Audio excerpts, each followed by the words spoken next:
नमस्कार मित्रांनो.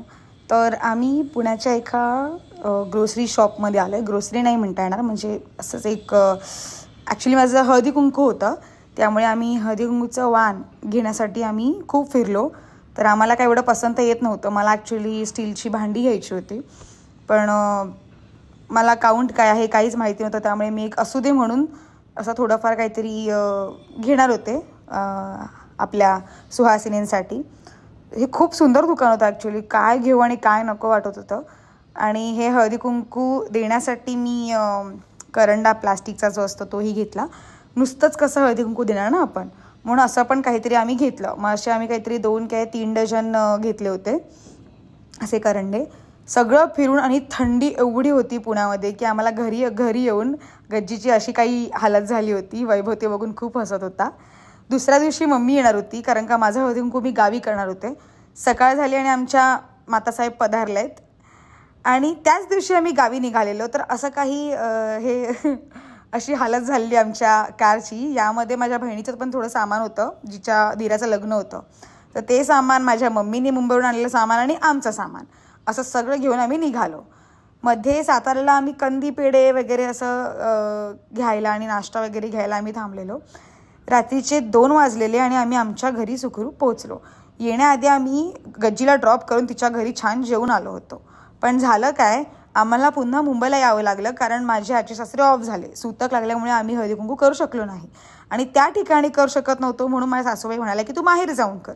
त्यामुळे मुंबईला जाऊन, दादरला जाऊन आम्ही, माझ्या सासऱ्यांनी मला पैसे पाठवले होते की तू हळदी कुंकूसाठी छान साडी घे.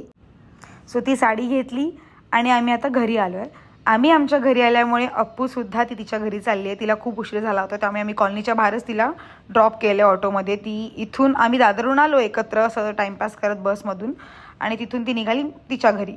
दुसऱ्या दिवशी मी आणि सलोनी जात होतो खरेदीसाठी मार्केटला. जी उरलेली खरेदी घरातली बाकी होती ती डेकोरेशन करायचं होतं म्हणून. आमच्या सलोनी मॅडम आणि मी बाहेर पडलो की मी पाणीपुरी खातोच, कारण का मी खूप दिवसानंतर मुंबईमध्ये आले होते. सो पाणीपुरी खाल्ली, छास प्यालो. सलोनी ऊसाचा रस पिती आहे, आणि घरी येणाऱ्या सुहासिनींना आम्ही स्नॅक्स थोडेफार देणार होतो. तर त्यासाठी, आणि कोल्ड्रिंक्स, त्यासाठी आम्ही पेपर ग्लासेस आणि प्लेट्स घेतल्या. खूप डेकोरेशन बाकी होतं. वैभव आणि मी दोघंही आलो होतो. वैभवला तरी मी सांगून गेले होते की जेवढं जमतं थोडंफार ट्राय कर, पण मला नाही वाटत की वैभव माझ्याशिवाय किंवा सलोनीशिवाय काही करणार होता. इथे आम्ही घरी आलो आहे, आणि माझी आई आम्हा दोघींची वाट बघत बसलेली, कारण आम्ही न जेवता गेलेलो. तिला काहीही आयडिया नाही आहे की आम्ही बाहेर पोटभर खाऊन आलो आहे. नेहमीप्रमाणे सलोनीची दमछाक ही होतेच, माझा कार्यक्रम कोणताही असू देत, पण तिला आवड आहे कार्यक्रमामध्ये पुढे होऊन सगळं करण्याची.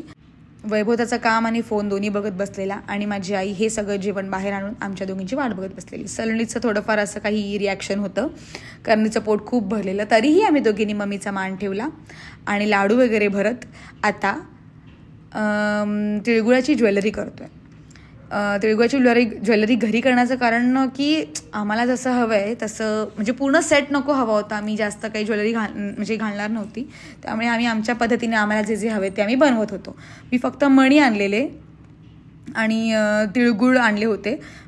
ते आम्ही घरात, फक्त ह्या दोघांना मी सांगितलं की कसं कसं करायचं आहे. मी थोडेफार व्हिडिओज पाहिलेले, सो मी हे बघितलं आणि त्या दोघांना सांगितलं. सो त्यांनी मला वगळलं आहे आणि दोघंच काही करतायत. मला खूप वैभवचं कौतुक आहे की त्याचं काम साईडला सोडून तो माझ्या ज्वेलरीसाठी खास सलोनीला हेल्प करत बसलेला. ज्वेलरीतच नाही तर सलोनीसोबत त्याने डेकोरेशनचं जे हे प्रिपरेशन होतं, पतंग बनवणं असू दे किंवा काही असू देत, वैभव त्यातही इन्व्हॉल्व झाला. आणि सलोनी त्याला इन्व्हॉल्व करून घेत होती, कारण का त्या दोघांचं बरं जमतं माझ्यापेक्षा जास्त. तर वैभवला जमत नसेल तरी पण तो त्याच्या प्रयत्नाने थोडंफार करत होता, आणि सलोनी त्याला शिकवत होती. त्याची हाईट असल्यामुळे आम्ही त्याला हे काम दिलेलं चिटकवर वगैरे, आणि ते पण तो मला आणि सलोनीला विचारूनच करत होता. तो रिस्क नाही घेत स्वतःच्या मनाचं काही करण्याचं, कारण त्याला माहिती आहे की आम्ही दोघी जरा तरी काय चुकली की अशी एकदम हे होतो, हायपर होतो.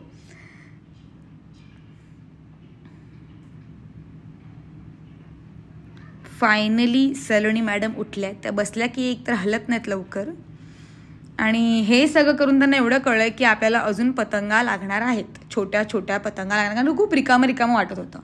सो नेक्स्ट डे सलोनीने मडकी सजवायला घेतलेली, ही मडकी असतात ना जी संक्रांतीला पुजतात आपण, त्यात वटाणे गाजर असं खूप काही गोष्टी घालून त्याला आपण पुजतो. सो तिने हे सगळं सजवायला घेतलेलं आणि ती साधी सिंपल मातीची मडकी मी आणलेली, अशी काही पॉलिश केलेली आणि ती काळ्या रंगाची मडकी वगैरे काही आणली नव्हती.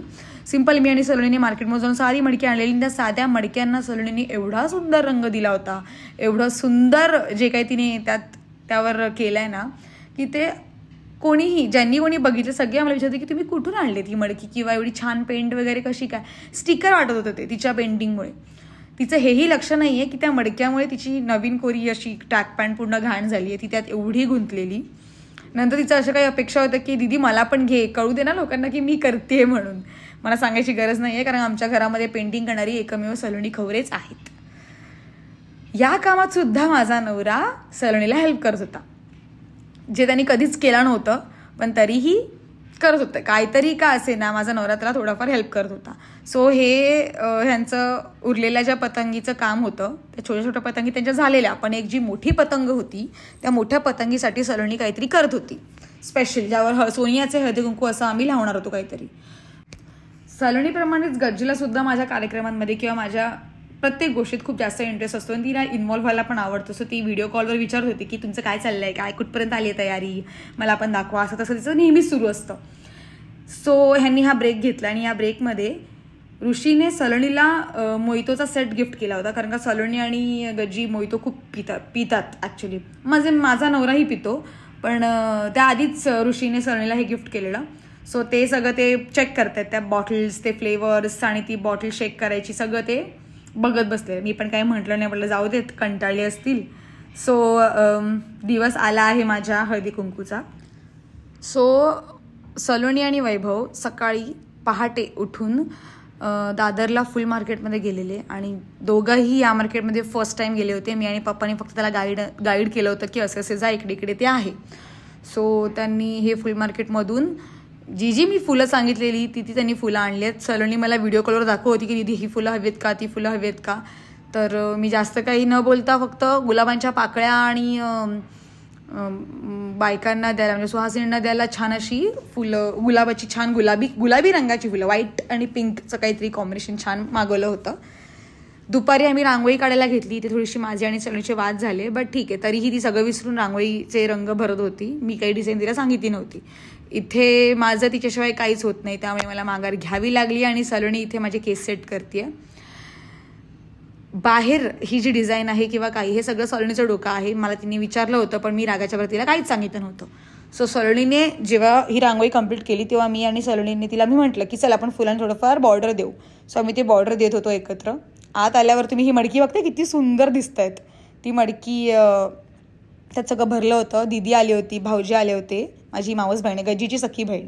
ही आम्ही गुलाबं आणली होती छान. हे डेकोरेशन जे आहे टेबलवरचं ते सलोनी आणि मम्मीने केलं आहे. मी त्याच्यातलं काहीही केलेलं नाही आहे. मी रुसून बसले होते आतमध्ये, मी रेडी होत होते. सो पहिलं वाण आम्ही देवीला अर्पण करतो. सो मी पहिलं वाण अर्पण केलं देवीला आणि माझ्या सौभाग्यासाठी मी प्रार्थना केली, जी मला माझ्या भोसले काकीने सांगितली होती. ह्या ज्या ब्लॅक साडीवाल्या आहेत त्या भोसले काकी आहेत, त्या खूप आधीपासून मला लाड करतात, आमच्याच सेकंड फ्लोअरला राहतात. सो या सगळ्या बायका आमच्याच कॉलनीतल्या आहेत. पहिल्या 7 जणींना मी ते पोजून घेतलं होतं. असं काही आमचं डेकोरेशन होतं घरातलं.